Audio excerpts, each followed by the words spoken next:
വൈക്കം സത്യാഗ്രഹവുമായി ബന്ധപ്പെട്ട് നടന്ന ഒരു പ്രധാന സംഭവം ഏത്? വൈക്കം സത്യാഗ്രഹവുമായി ബന്ധപ്പെട്ട് നടന്ന ഒരു പ്രധാന സംഭവമാണ് സവർണജാഥ. 10+2+3 എന്ന വിദ്യാഭ്യാസ രീതി കൊണ്ടുവന്നത് ആരാണ്?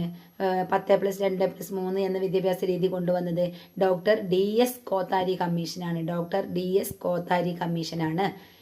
മൂന്നാമത്തെ ചോദ്യം, ഗാന്ധിജി ചമ്പാരൻ സത്യാഗ്രഹം നടത്തിയ വർഷം.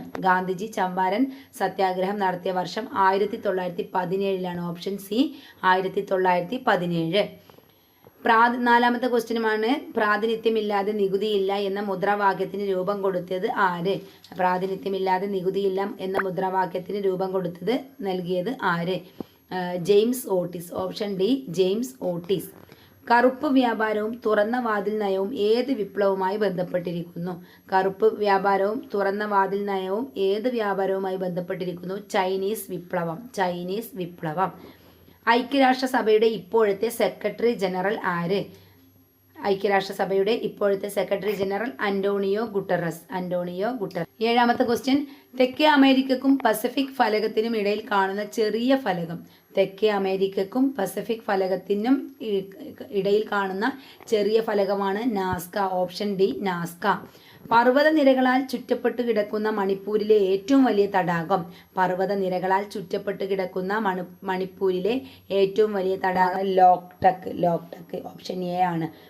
ഒമ്പതാമത്തെ ക്വസ്റ്റ്യൻ, ഉപോഷ്ണ ഗുരുമർദ്ദ മേഖലയിൽ നിന്നും ഉപദ്രവീയ നിമ്നമർദ്ദ മേഖലയിലേക്ക് വീശുന്ന കാറ്റ്.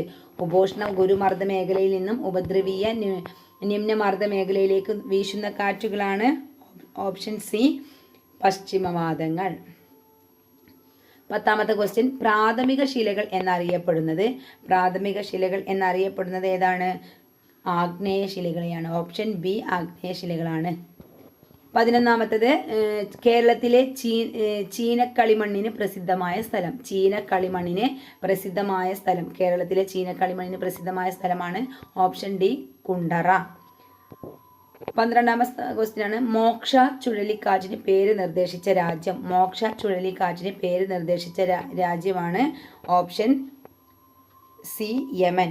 12 ഓപ്ഷൻ സി യമൻ. 13 ദേശീയ കാർഷിക ഗ്രാമീണ വികസന ബാങ്ക് നിലവിൽ വന്ന വർഷം.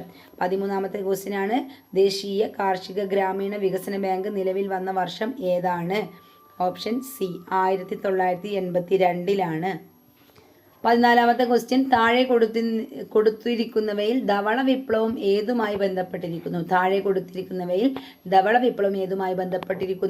14 ഓപ്ഷൻ ബി ആണ് ക്ഷീരോത്പാദനം.